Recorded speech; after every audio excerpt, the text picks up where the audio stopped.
اللہ تعالیٰ نے میرے بھائی اتنی لمبی اناؤنسمنٹ جو رکھی ہے اللہ اکبر سے لے کے لا الہ الا اللہ تک، یہ حجت کو تمام کرنے کے لیے کہہ دیا بس یہ اعلان کر کے پتلی گلی سے گھر چلے جانا، نماز کے لیے آ جانا، اس سے زیادہ کچھ کرنے کی کوشش مت کرنا، باقی میں دیکھ رہا ہوں، میں ان سے قیامت کے دن سب سے پہلے سوال کس بارے میں کروں گا؟ نماز کے بارے میں، کہ تو کیا یہ اناؤنسمنٹ فضول سمجھتا تھا؟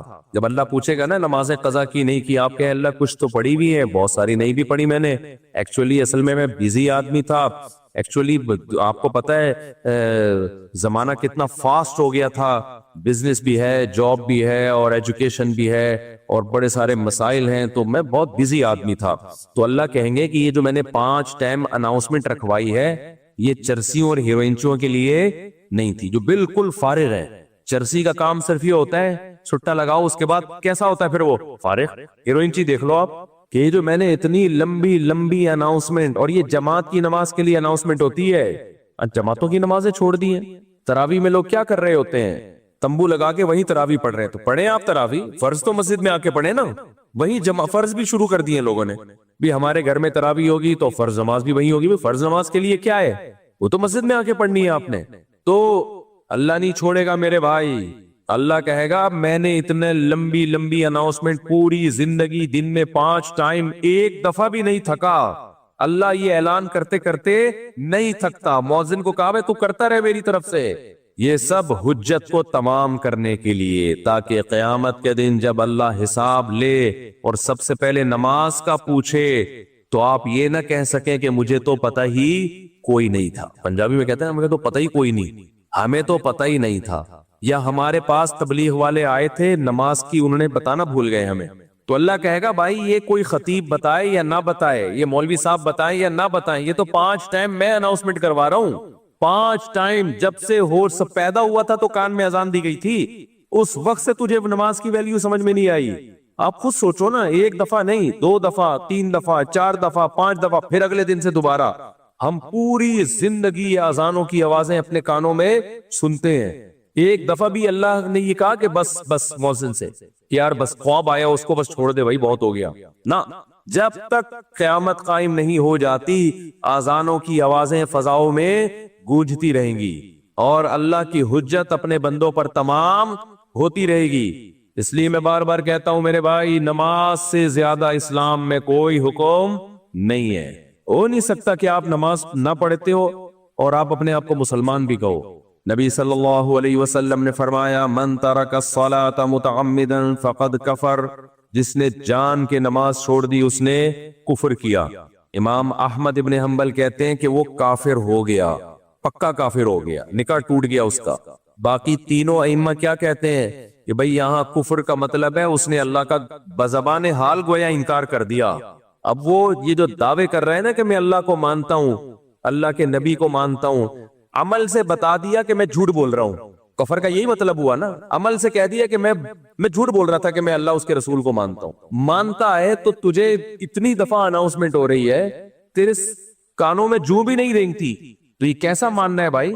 آج جب آپ سفر کے لیے بسوں میں جاتے ہیں، ڈرائیور نہیں روکتے نماز کے لیے، کھانے کے لیے روکتے ہیں، کیوں؟ ان کو پتا ہے اگر کھانے کے لیے نہیں روکا نا یہ سارے میرے اوپر چڑھ جائیں گے آ کے۔ نماز کے لیے نہیں روکا، ان کو پتا ہے ایک آدھ بیٹھا ہوگا پھسپھسا سا نمازی، وہ بھی پھسپھسا سا ہوگا، تھوڑا سا یوں کرے گا بھائی ذرا نماز کے لیے روک دینا، روک دیا ٹھیک ہے، نہیں تو بیٹھ جائے گا دوبارہ جا کے، اس سر پہ چڑھ جاؤ اس کے جا کے، بولے تیرا باپ بھی روکے گا۔ اخلاق ہر جگہ پسندیدہ، بولو اپنے پیسے نکالنے ہوتے ہیں تو کیسی گالیاں دے رہے ہوتے ہیں اس کو جا کے، وہاں کوئی کہتا ہے اسلام میں اخلاق ہے، بھائی تو آپ کو پتا ہے یہ ٹیڑھی یہ جو ہے نا گھی، یہ سیدھی انگلی سے آپ کسی کو پیسے دیں، 1 لاکھ روپے قرضہ دیا، اس کے بعد آپ لینے کے لیے جائیں بھائی اگر وہ مل جائے تو مجھے بڑی خوشی ہوگی، اس کا مطلب اب وہ قیامت تک نہیں دے گا، اس کو پتا ہے کہ دنیا کا بے وقوف آدمی ہے جس نے مجھے قرضہ دیا ہے، یہ نہیں دے گا۔ ایک خاتون نے نا چند سال پہلے کسی کو قرضہ دیا، قرضہ نہیں بزنس کے لیے پیسے دیے، پھر بیچاری میرے پاس آئی کہ وہ پیسے ہی نہیں دے رہا۔ میں نے کہا آپ ان سے پیسے کیسے مانگ رہی ہیں؟ کہتی میں ان سے کہہ رہی ہوں دیکھیں قیامت کے دن آپ کو بہت گناہ ملے گا، دیکھیں آپ پیسے دے دیں۔ میں نے کہا اب تو وہ بالکل بھی، اب تو میرا بھی دل چاہ رہا ہے کہ میں بھی کچھ پیسے لے کے بھاگ جاؤں۔ یہ اسٹائل پاکستان میں میرے بھائی بولو نا نہیں چلتا۔ میں نے کہا کسی غنڈے بدماش سے فون کرواؤ, ان کو بولو تو پیسے وہ نا فوراً قومی ترانے شروع کر دے گا. آپ جس کو پیسے دو نا, لیتے ہوئے تو بڑا وہ ہوتا ہے کہ میرے پاس بہت پیسہ ہے, مجھے ضرورت نہیں ہے, لیکن آپ دے دیں تو میں انشاءاللہ اگلے ہفتے دے دوں گا, کوئی مسئلہ نہیں ہے. لیتے ہوئے تو الگ اسٹائل ہوگا بھائی, دیتے ہوئے ایسے قومی ترانے سنائے گا, سارے ملکوں کے ترانے یاد ہوں گے اس کو. میرے بچے کا یہ ہو گیا, میرے ماموں کا انتقال ہو گیا, میری چچی کا یہ ہو گیا, میری بھاگ گئی واپس نہیں آ رہی, پتہ نہیں کیا کیا. تو ایسے نہیں ہوتا میرے بھائی. جو لوگ بزنس کرتے ہیں وہ یہ اسٹائل ان کا نہیں ہوتا. اس خاتون سے, ہماری جاننے والی خاتون تھی, میں نے ان کو بولا کہ میں نے کہا کسی غنڈے بدماش سے بولو تیرا باپ بھی دے گا پیسے, کل پہنچا کے جا, اور یہ تیرے بچے مر گئے, تیرے بچے بھاگ گئے, تیرے بچوں کے ساتھ یہ ہو گیا, تیری ماموں کے ساتھ یہ ہو گیا, یہ تیرا ہیڈیک ہے, یہ میرا ہیڈیک نہیں ہے. سر پہ کھڑے ہو جاؤ. دیکھو آپ کی کمزوری سے اگر کوئی ناجائز فائدہ اٹھا کے پیسے کھا جائے نا, اس پہ ثواب نہیں ملے گا آپ کو, سمجھ رہے ہو. کسی فقیر پہ طرز کھا کے دے دو اس کو, لیکن آپ کو کمزور سمجھ کے کوئی پیسے کھا گیا, اس کا مطلب آپ بے وقوف ہو, کمزور نہ سمجھے آپ کو وہ. تو میں کیا بات کر رہا تھا, یہ کدھر سے آ گئی ہے. تو پیسوں کا جب معاملہ آتا ہے نا تو میں ذرا جذباتی ہو جاتا ہوں, کیونکہ یہ مسئلہ یہ ہے کہ اس میں لوگ بہت دو نمبری کر رہے ہیں. نمازی کیا, دیندار کیا, پرہیزگار کیا, صاحب عجیب ہی حساب چل رہا ہے پاکستان میں. تو مثال کیا دے رہے تھے, جلدی ختم کروں مثال دیکھ. نہیں نماز کی تو دے رہا تھا. ہاں ڈرائیور, تو جب آپ بس میں سفر کر رہے ہو, پائلٹ کو تو نیچے نہیں گرا سکتے پیراشوٹ سے, وہ تو آپ کو پھر مجبوراً جہاز میں بیٹھ کے ہی پڑھنی پڑے گی, یا ایئرپورٹ پہ ہی پڑھیں پہلے ہی. تو ڈرائیور کو بولیں بھائی, ہاں اب ایسا نہ ہو کہ ایک آدمی ایک ٹائم پہ جا کے بول رہا ہے, دوسرا 10 منٹ بعد بول رہا ہے, تیسرا 10, یہ تو غلط ہو جائے گا نا. بس میں چڑھنے سے پہلے بتا دیں بھائی صاحب نمازوں کے لیے آپ نے روکنا ہے, نمازوں کے لیے آپ نے بس کو روکنا ہے, پہلے ایگریمنٹ کروا لیں اس کے بعد پھر جب نماز کا ٹائم کم رہ جائے نا تو اس کو سر پہ مسلط ہو جانے. آج کل بس ڈرائیوروں نے یہ بھی کیا کہ 2 نمازیں اکٹھی پڑھ لینا. ان سے بولو بھائی ہم فقہ حنفی کو فالو کرتے ہیں. عبداللہ ابن مسعود رضی اللہ تعالیٰ عنہ کی صحیح بخاری کی حدیث ہے. یہ میں حدیث کا حوالہ اس لیے دے رہا ہوں کہ لوگ سمجھتے ہیں فقہ حنفی جو مسائل ہے نا وہ قرآن و حدیث سے نہیں لیے, وہ تورات اور انجیل سے لیے ہیں. سمجھ رہے ہیں نا, امام حنیفہ تورات اور انجیل سے مسئلے لے کے بیان کیا کرتے تھے, اور آج کل کے اسکالرز ہیں وہ ہیں اصل قرآن و حدیث. میں نے جب بھی قرآن حدیث کی بات کرتا ہوں نا, نیچے کچھ لوگوں نے کمنٹس کی ہوتے ہیں اصل میں یہ ابو حنیفہ کو فالو کرتے ہیں نا, انہوں نے ہر بات میں کس کو آگے لانا ہے, ابو حنیفہ کو, اور ہم تو قرآن و حدیث کی بات کرتے ہیں. تو بھائی امام حنیفہ قرآن و حدیث ہی سے مسائل نکالے ہیں, وہ کوئی تورات اور انجیل سے مسائل نہیں نکالے. تو امام حنیفہ کی رائے یہ ہے کہ سفر میں 2 نمازوں کو جو اکٹھا کیا جائے گا وہ ایسے کہ ظہر کو آخری وقت میں اور عصر کو اول وقت میں, یعنی ہر نماز اپنے ٹائم پہ ہی ہوگی. اس میں آسانی یہ ہے کہ ایک ہی دفعہ میں آپ 2 نمازیں پڑھ لو گے, ہر نماز کے لیے الگ اترنا نہیں پڑے گا آپ کو. پہلے تو ویسے بھی اونٹوں کا سفر ہوتا تھا نا, لیکن بس میں یہ مشکل ہوتا ہے, بس ڈرائیور ایسے ایگزیکٹ ٹائم پہ جا کے روکے یہ ہوتا نہیں ہے. تو اس میں بخاری کی حدیث ہے, عبداللہ بن مسعود کہتے ہیں نبی صلی اللہ علیہ وسلم نے مزدلفہ کے علاوہ, اور دوسری حدیث میں آتا ہے عرفات میں, ان 2 موقعوں کے علاوہ کبھی نماز کو اپنے ٹائم سے آگے پیچھے نہیں کیا.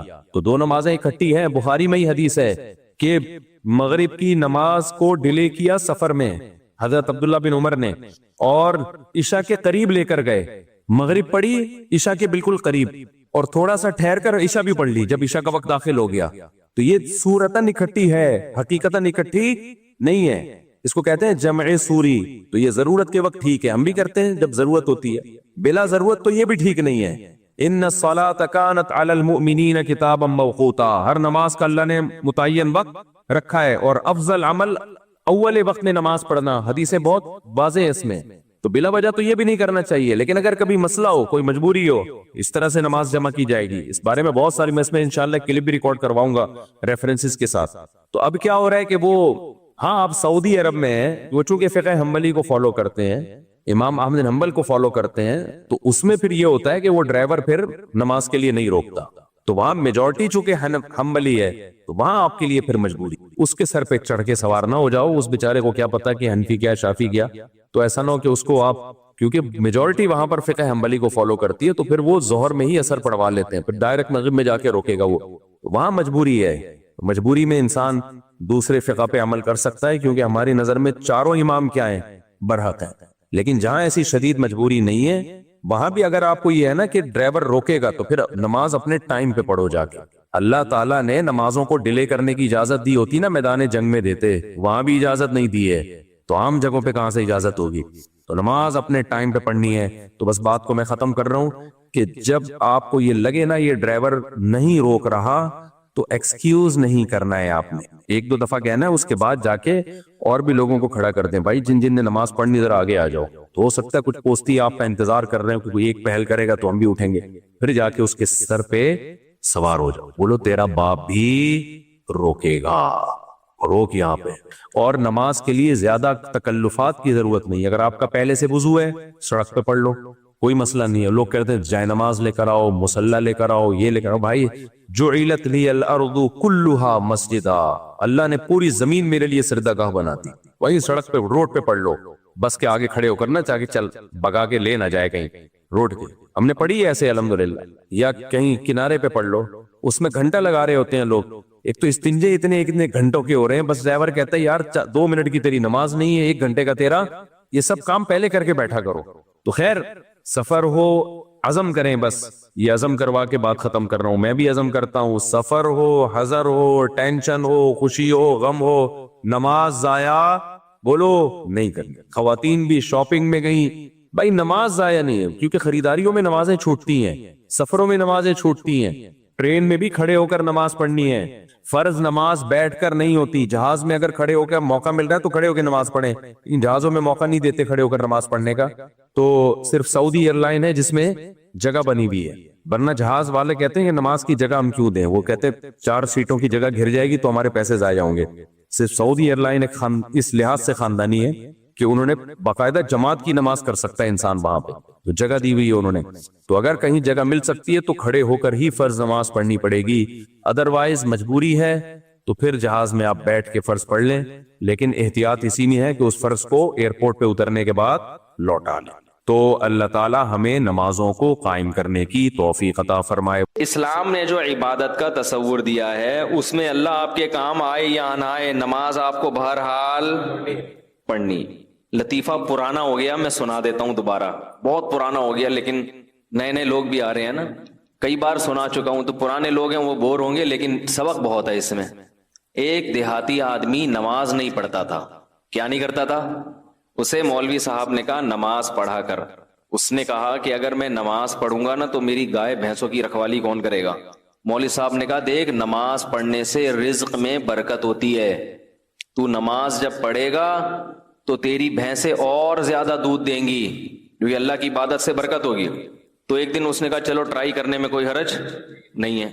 فجر کی نماز پڑھی, گھر گیا تو ایک بھینس مر گئی. بھینس کیا ہو گئی؟ اس نے کہا یہ کیا ڈرامہ ہے یار. مولوی صاحب کے پاس آیا کہ آپ نے تو کہا تھا بھینسیں دودھ دیں گی, میری تو بھینس مر گئی. مولوی صاحب نے کہا اصل میں اللہ تمہارا امتحان لے رہا ہے کہ تم کتنے مضبوط ہو ایمان میں, 1-2 ہوگا پھر اس کے بعد ڈبل ہو جائے گا دودھ. اس نے کہا چلو ٹھیک ہے. ظہر میں آیا, گیا, دوسری مر گئی. پھر امام صاحب کے پاس آیا, امام صاحب نے کہا ابھی امتحان کی کچھ کڑیاں کیا ہیں, سخت کڑیاں ہیں, اور یہ ابھی کچھ گھڑیاں باقی ہیں امتحان کی. پھر آ گیا, اثر پڑھنے گیا تو ایک اور بھینس مر گئی. تو ایک کٹا ہوتا ہے نا بھینس کے چھوٹے چھوٹے بچے, وہ بہت شور مچا رہا تھا, تو یہ اس کو کہتا ہے زیادہ شور نہیں مچا, تو خالی 2 نفل کی مار ہے. تو کیا ہے, یعنی تیرے پیرنٹس کو مارنے کے لیے نا 4 فرض پڑھنے پڑے ہیں. وہ بڑے بڑے پیسے تھے, تو اتنا سا ہے 2 نفل پڑھوں گا اور مر جائے گا. وہ کیوں نماز پڑھ رہا تھا؟